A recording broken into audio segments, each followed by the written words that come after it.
کچھ لوگ ایسے ہوں گے جو بغیر حساب کی جنت میں جائیں گے، کوئی حساب نہیں، سیدھا جنت ڈائریکٹ، نہ جہنم میں گئے، نہ حساب ہوا، نہ حساب نہ عذاب، سیدھا جنت۔ کتنی خوش قسمتی ہے، بغیر حساب کی سیدھا جنت، چلو۔ تو یہ کون لوگ ہوں گے؟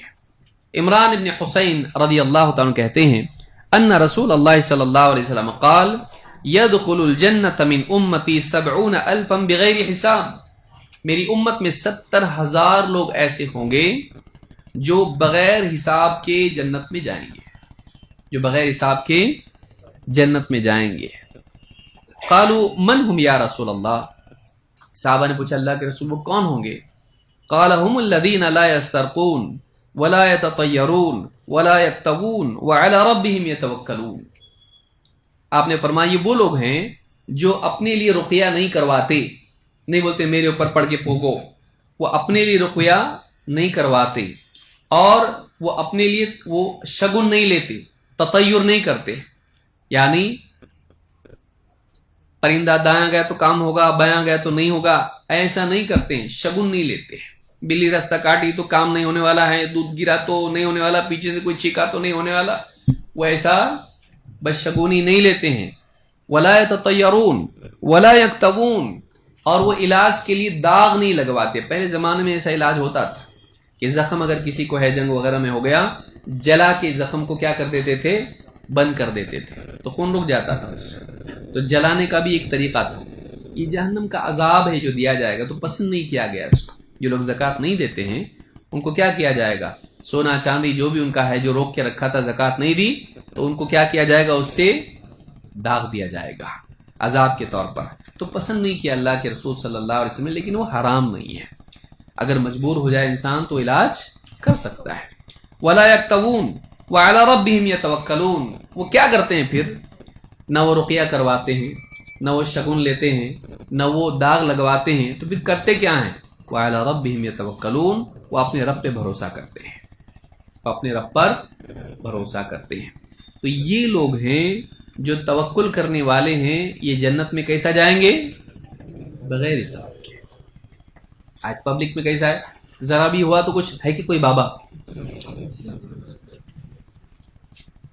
نہیں کروانا، رقیہ خود کرنا منع نہیں اور نہ کروانا منع ہے، لیکن یہ فضیلت چھوٹ جائے گی اگر کسی اور کو بولتا ہے کہ کرو میرے اوپر، تو کسی اور کو بولنے کی بجائے کیا کرنا چاہیے، خود ہی کرنا چاہیے۔ قرآن پڑھنے نہیں آتا، سورہ فاتحہ نہیں آتا، یا معوذات قل هو اللہ احد، قل اعوذ برب الفلق، قل اعوذ برب الناس نہیں آتا، یہ پڑھ کے پھونکنا، اپنے اوپر ہی دم کر دینا۔ نبی صلی اللہ علیہ وسلم روزانہ رات میں کرتے تھے، یہ 3 صورتیں 3 بار پڑھتے تھے، اور تینوں بار ہاتھ پہ تھتکارتے اور پورے بدن پر ہاتھ پھیرتے تھے، جادو سے بچنے کے لیے، مصیبت سے بچنے کے لیے۔ تو ہم خود کرنا چاہیے، نہیں کہ بابا ڈھونڈے، ہے کہ کوئی راکی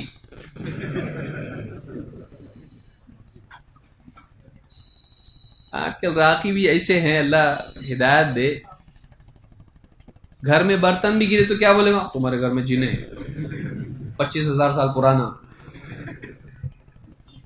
اس میں 3 ڈزن جن ہیں، 8 جن ہیں، 10 جن ہیں اس کے اندر۔ کاؤنٹنگ کیسا کر رہا، تو مطلب لائن میں کھڑے ہوئے سب لوگ اس کو دیکھ رہا ہے، کیسا معلوم پڑتا، وہ جن آتا کبھی انگلش بولتا، وہ جن آتا کبھی عربی بولتا، وہ جن آتا کبھی، تو ایک بھی تو ہو سکتا ہے نا، اور ایک نہیں، اس کا دماغی پرابلم بھی ہو سکتا ہے، اور دماغی پرابلم نہیں، دماغی چالاکی بھی ہو سکتی ہے۔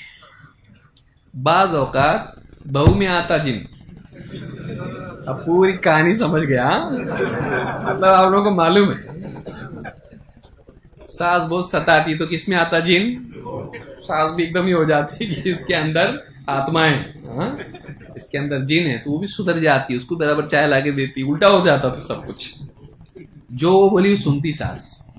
کبھی شوہر سنتا ہے اس کے اندر کیا ہے، جن ہے، کون سا جن ہے، اور وہ بابا بھی کیا بولتا، نبی صلی اللہ علیہ وسلم کے زمانے کا جن ہے یہ، تو سب ڈرتے اس کو۔ اب وہ جو بولی سب کو سننا پڑتا، تو وہ بھی بولتے ماشاءاللہ انجوائے کر رہی میں، بہت لائف پہلے نہیں تھی ایسی، آپ بہت انجوائے کر رہی میں۔ تو کبھی کبھی ایسا بھی رہتا ہے، کبھی دماغی خلل ہوتا ہے، کبھی اسکیزوفرینیا جس کو بولتے ہیں کہ وہ دماغی خلل پیدا ہوتا ہے اور اس کو ان تصورات میں دکھائی دینے لگتا ہے، وہ حقیقت میں نہیں ہوتا ہے. اور کبھی واقعی جن ہوتا ہے لیکن بہت ریئر کیسز میں یہ ہوتا ہے. اکثر تو مطلب یا تو ڈرامہ ہوتا ہے یا تو دماغی پرابلم ہوتا ہے. کبھی جن بھی ہوتا ہے، اس کا انکار بھی نہیں کر سکتے ہیں. تو اب وہ جو راقی رہتا ہے وہ ہر چیز میں یہ ہوتا ہے، جن تمہارے بیچ میں جھگڑا ڈال رہا ہے، جن تمہارے کو ایسا کر رہا ہے، جن تمہارے گھر میں. تو ہر ایکٹیویٹی گھر کی کیا ہو جاتی ہے؟ جن جن جن جن. اور آدمی کے دماغ میں وہی چلتا رہتا، میں کام کو نہیں جا پا رہا، صبح اٹھنے کو فجر کو تکلیف ہو رہی، جن. جاب نہیں لگ رہا، جن. گھر میں جھگڑے ہو رہے، جن. ہر چیز کے لیے کیا ہو جاتا؟ جن. تو یہ سب فضول باتیں ہیں. انسان پھر اپنی ہر برائی کا ذمہ دار کس کو قرار دیتا ہے؟ راقی لوگ انسان کو کیا کرتے ہیں؟ اس طرح سے کام پہ لگا دیتے ہیں. اپنا رقیہ خود کیجئے. اگر آپ کو لگتا ہے کچھ نظر لگی، کچھ اور مسئلہ ہے، یا جو بھی حفاظت آپ کو اپنے لیے چاہیے، کوشش کیجئے. الا یہ کہ آدمی کو نہیں آتا یا بہت بڑی تکلیف ہے اس کو، تو ٹھیک ہے، کسی جانکار عالم کے پاس جائیے. راقی لوگ یہ بھی بولتے علماء کی فیلڈ الگ ہے، ہماری فیلڈ الگ ہے. کون ہے تم لوگ؟ ڈاکٹر لوگ ہیں کیا؟ 50,000 ایک سیٹنگ کے، 20,000 10,000 کیا ہے یہ؟ مطلب کوئی طریقہ ہے؟ اور حدیثیں بتاتے ہیں کہ فلاں حدیث میں ایسا آیا ہے. انہوں نے پہلے لیے تھے کہ علاج ہونے کے بعد لیے تھے؟ پہلے نہیں لیے تھے. یہ ایڈوانس میں لیتا ہے، بیٹھک کے پیسے پر بیٹھک کتنے ہوں گے؟ کہاں سے لایا تو؟ یہ صحابہ نے جو بکریاں لی تھیں وہ علاج کے بعد، وہ بھی خصوصی اس اعتبار سے کہ وہ مسافر تھے. مسافر کا قوم پر حق ہوتا ہے. انہوں نے حق ادا نہیں کیا، اس لیے انہوں نے اس کے بدلے میں بتایا کہ اب تو ہم لے کے کریں گے ورنہ نہیں کریں گے. تو یہ نہیں کہ بالکل دکان کھول کے بیٹھ جائے آدمی. اللہ ہدایت دے.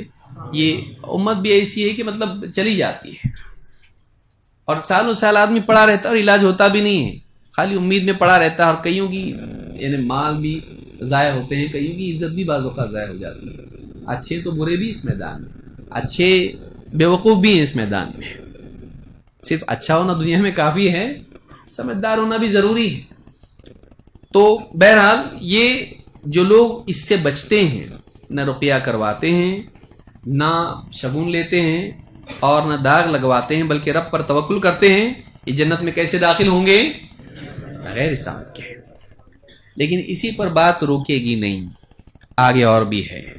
لوگ سوچیں کہ آدمی سوچتا ہے 70,000 تو تبھی ختم ہو گئے پہلے، تو ہمارا نمبر شاید لگے گا کیونکہ صحابہ اتنے سارے.